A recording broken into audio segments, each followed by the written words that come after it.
There are places on this earth that people have avoided for thousands of years, not because of what lives there, but because of what people believe once happened there.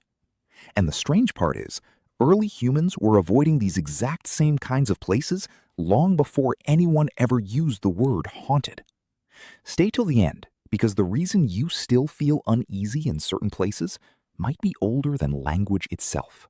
Today, when someone says a place is haunted, we usually picture an old abandoned house, creaking floors, a locked door nobody opens, maybe a story passed around online.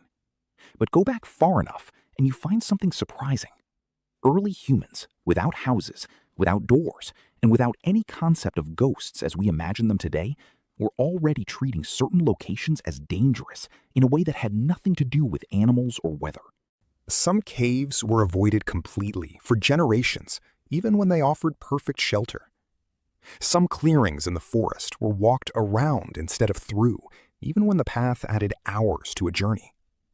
Some riverbanks where people had drowned were never used again for drinking water or fishing, even decades later. This wasn't superstition without reason. This was memory turned into instinct. When something terrible happened in a specific place, early humans didn't just remember the event, they remembered the location. And that location quietly became something to avoid. Not because of a ghost story exactly, but because the human mind associates strong emotion with physical space extremely powerfully. Fear, grief, and death don't just fade from memory. They attach themselves to wherever they happened. Now compare that to how you experience places today. You've probably done the exact same thing without realizing it. Maybe there's a street you avoid because something upsetting happened there.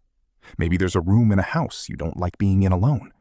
Maybe you can't fully explain why a certain place makes you uncomfortable. You just know that it does. This isn't weakness. This is the same ancient wiring still fully active in your brain right now. Early humans didn't have psychology textbooks to explain this feeling.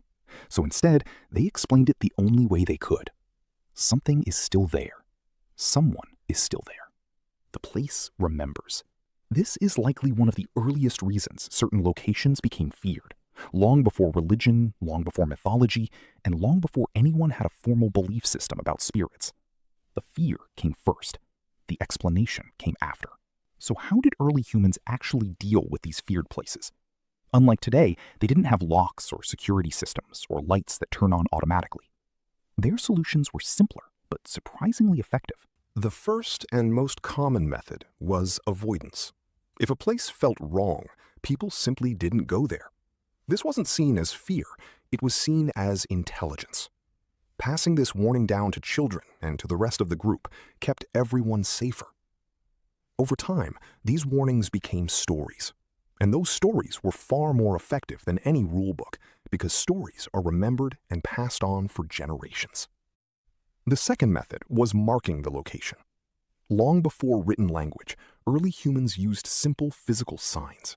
A pile of stones, a broken branch placed deliberately, a specific arrangement that meant something without needing words. These markers weren't decoration, they were early warning systems. A way of saying to anyone who passed through later, this place is not safe. Stay away. The third method was ritual. When a group had no choice but to pass through a feared location, they often performed a small action first. A pause, a quiet gesture, sometimes leaving something behind as an offering. Not necessarily out of worship, but out of respect, as if acknowledging whatever happened there mattered enough to not be ignored. Now here's where the comparison becomes even more interesting. Modern humans do almost the exact same things without calling them rituals. Think about how many people still slow down or go quiet when passing a place where something tragic happened. Think about roadside memorials, flowers left at the site of an accident. People instinctively feel that a location deserves acknowledgement, even without fully understanding why. That instinct is not new. It's ancient. We just call it something different now. There's also a deeper psychological reason haunted places feel the way they do. And it isn't just about fear of the unknown. It's about pattern interruption. Human beings are wired to expect normal patterns in familiar environments. A quiet space that should have sound, an empty space that should have movement, a silence that feels too complete. Early humans relied heavily on pattern recognition to survive. When a place breaks the expected pattern of nature, the brain immediately flags it as dangerous, even without a clear reason why. This is why abandoned places often feel more unsettling than genuinely dangerous ones. There's no visible threat, but something feels wrong. And that feeling isn't imagination. It's your ancient survival system reacting to a broken pattern, the same way it did tens of thousands of years ago. Another major factor was darkness and silence together. In modern life, we rarely experience complete darkness or true silence. There's always some light, some background noise.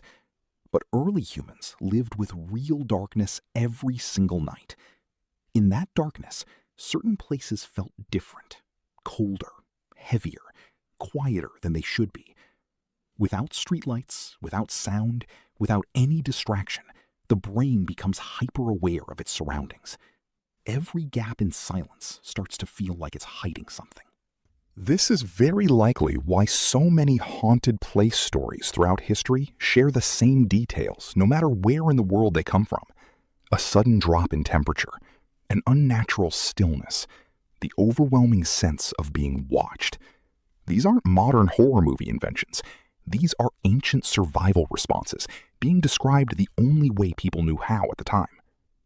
So, did early humans actually believe something supernatural lived in these places? Not necessarily in the way we imagine today. For a lot of early humans, it wasn't about a ghost waiting to attack. It was about respecting something they didn't fully understand. Death, loss, and tragedy left behind something invisible but undeniable. And the safest response was not to challenge it, but to acknowledge it and move carefully around it. Compare that mindset to today. Many people don't actually believe a location is haunted in a literal sense, but they still won't walk through a graveyard alone at night. They still get a chill in an empty building. They still feel like some places carry weight that others don't. That's not superstition surviving by accident. That's an extremely old survival instinct, still quietly running exactly as designed. Even the language has evolved, but the core idea hasn't. Ancient humans might have said a place remembers. Today, we say a place has a bad energy or a heavy feeling. Different wording, same ancient signal. There's one more thing worth mentioning. Early humans were far more comfortable accepting mystery than we are today. They didn't need a full explanation to respect a warning. If the group said stay away, that was often enough. Today, we tend to demand proof or a rational explanation before we allow ourselves to feel something is genuinely unsettling. But the truth is, even without proof, most people still avoid certain places anyway. The instinct wins before logic even gets a chance to argue. So, the next time you feel uneasy walking through an empty building, an abandoned house, or a quiet, unfamiliar place at night, remember this: you're not imagining things out of nowhere. You're experiencing one of the oldest instincts human beings have ever developed. An instinct that once helped early humans avoid real danger, long before anyone had a word for ghosts or haunted places at all. Maybe the real haunting was never about spirits staying behind. Maybe it was always about human memory refusing to fully let go of the places where something mattered. If this changed the way you think about places that feel haunted, make sure you subscribe to the channel, because we dive into stories exactly like this every single week, uncovering how ancient humans really lived, thought, and survived long before recorded history began.